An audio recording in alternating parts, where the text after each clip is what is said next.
Bon dia! Mike here. I've just come back from San Francisco where I was hanging with my bro Janek Gzegorzewski. For those of you who don't know, Janek was in Red Bull King of the Air and MEGAloop earlier this year, and the man shreds. So we made this video with our 9 best tips on how to get good at big air super fast. I can't think of anyone I would rather have in this episode.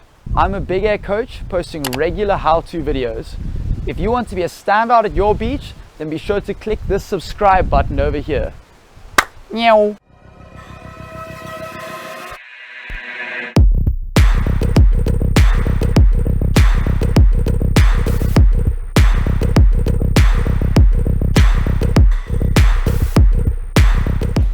Jak się masz? Jak się masz?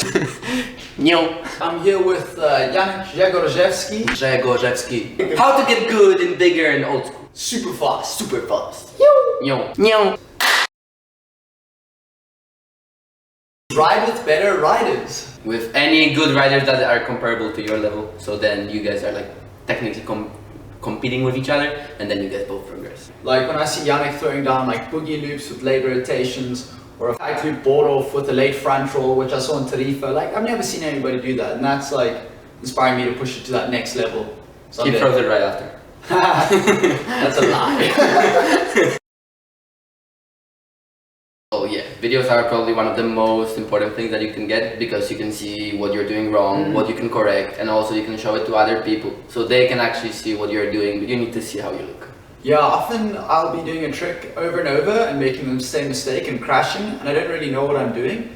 And then when I watch a video of me doing it afterwards, I'll be like, oh, I was leaving my kite there when I should have had it over there. And it's literally like the same crash over and over again.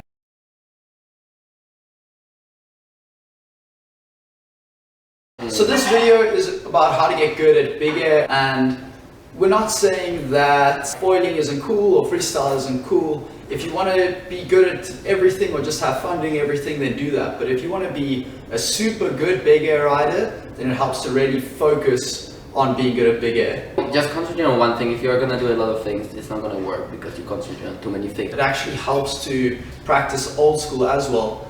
When you're riding big air and old school, you're riding in a powered state, so you've got a lot of power in your lines. When you're riding something like, when you're riding freestyle, you tend to ride with the power trimmed out so that you can unhook and the kite will have slack and it's not going to get pulled out of your arms. And ride powered. You got to, if you want to get good at riding powered in strong wind, you've got to ride powered all the time, as much as possible. You know how to keep the edge.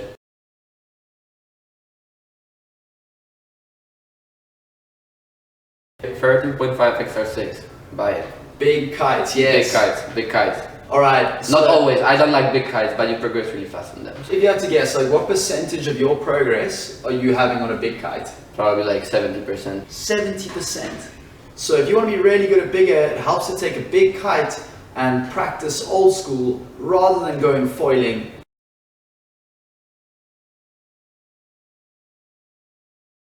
If you want to progress fast, you should have every single kite for every single condition. Some people are just like, oh, I will take a 9, I will be super powered, but like sometimes you need to be a little bit less powered and be more technical so you can go higher, and that really happens a lot. I just see a lot of people wanting to have more power instead of being more technical.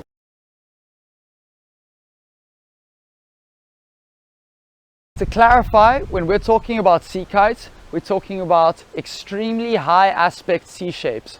Kites like the Core Impact, where the lines attach at the wingtips. We're not talking about kites like the GTS-5. The GTS-5 is a medium to high aspect kite with pulleys and bridles, and it catches you amazingly fast after a kite loop. What do you think about sea kites and big air? Never. Woo! Never. Burn! Don't take them. Don't take them. That's a burn. And I'm also gonna burn those pro riders who are riding sea kites. You guys don't know what are you guys doing. Honestly. Right, I'm actually 100% with you. Maybe like actually like those freestyle people like Liam, for example. I understand when he uses sea kite because he only uses sea kite, but he's a freestyle rider. He's very good in bigger, but he's the best in freestyle. Right. So he needs to ride the sea shape because he is always riding it, but that's the only explanation. For everything else, don't ride sea-shaped kites. Exactly. They're so bad. The sea kite is only made for freestyle. Only freestyle. if you're not doing freestyle, and even if you are doing freestyle, unless you're doing fucking badass handle passes, you're screwing yourself over in every other aspect by having a sea kite. Yeah. Big. Bitch! Bitch! If you had to have 3 kites and only 3, what kites would you have? 7 GTS. If something small kite, it's my favorite GTS. Sometimes you get those conditions. 9 XR, 6 for sure, and then I'll take a 13.5. 7, 9, 13.5. Meow. Meow. Is set a goal for each session. Yeah, that's a pretty important one, because if you don't have goals, you don't know where you're going.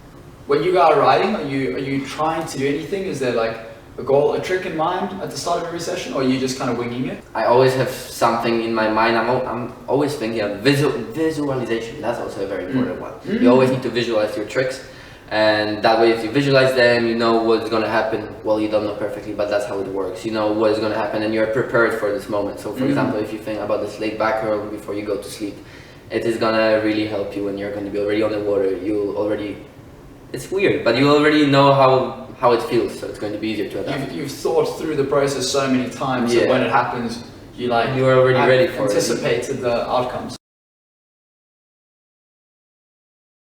Janek and I this year were in Tarifa, we're currently in the States, we were in Oman, anywhere else? Cape Town, where else? Cape Town. If you want to get good at big air, you've got to put yourself in the right conditions. You've got to go where the wind is strong enough to practice old school and big air. You need to travel to get good.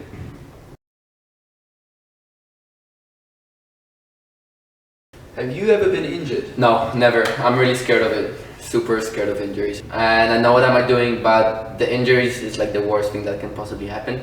You're out sometimes for 1 year, 2 years even. Sometimes you're out forever. So if you get an injury, you stop progressing, and it's actually so much worse to get an injury than slowly, step by step progressing.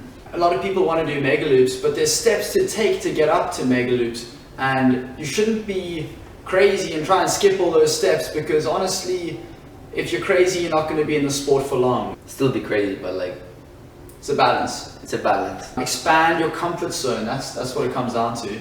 Just push a little bit outside your comfort zone every session. If you feel uncomfortable with the rotation, push yourself to a point of doing that rotation. If you want to do a mega loop laid back roll, don't go just do a fucking kite loop with a laid back roll. Learn to jump really high and force a laid back roll without a loop. Yeah, step by step. Switch out. Switch out. Tell us about your biggest kite crash. Okay, yeah. So it all happened in Maui, and I took off from a wave in a really, really bad way. And I was going forward, but I didn't know at that time that you cannot do kite loops going forward. And I landed straight in another wave, and it knocked me off. Okay, so I was not completely passed out. I was still conscious. I didn't know. No, I didn't know what was happening. What is the worst crash that you've seen me take? Laid back rolls and the kite completely on the other side. So the kite goes like this, and basically, up. Me here, kite there. Of all the riders I've ridden with, Janek crashes the least. It's fucking ridiculous. The man is so smooth, coming in with the most smooth landings. Everything looks in control. I guess I would say stylish. I mean, style and control to me are like the same words. Style, yeah. Style, control. You get the control. You get the style. It looks good control. when you're in control. You get the control of the style. Having a coach is probably one of the best things ever. You already skip all the mistakes that you are not supposed to take. If you practice hard, you're gonna get good. But I can take you there 2 or 3 times faster.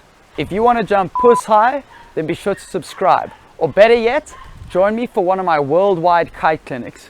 You can see the dates in my website in the link down below. I remember Janek once saying like, I'm too tired to kite. I'm like, bro, the wind's blowing. And he was like, nope, I don't want to kite if I'm not in the mood for it. I like kiting because I love being on the water, but when I don't like it, I'm getting really angry and I'm not landing my trick. So in my opinion, go on the water only when you feel like it. If you don't want to go, then just don't go. Fun is the most important thing. What makes a mega loop a mega loop? Steven Akersijk said that for him, mega loop is when the kite goes under you. I agree and disagree because it all really depends on short lines and long lines. You can do a mega loop on 10-meter lines and it's gonna go under you for sure. But for me, real MEGAloop, you just need to be high, the kite needs to go low, and it needs to have power to do it. So on average, I would probably say 50 meters up, kite the same level as you, and you go 80, 100 meters forward. That would be a proper MEGAloop, I guess. Fuck yeah, that's a good definition. I like that. Janek, my bro, thank you so much for joining us today. Alright guys, I hope you learned something new. Pause here if you want to read the tips again. And my next video is going to be on mastering the HELI loop. So a lot of you guys know how to jump super high, but you don't know how to get down safely. So that one's going to be super helpful for you guys. So subscribe if that's something you're interested in. And otherwise, check out my website, www.gethighwithmike.com for insane progression. Now it's time for Rider of the Episode. This goes out to the Flying Frenchman, Clément, for this huge MEGAloop.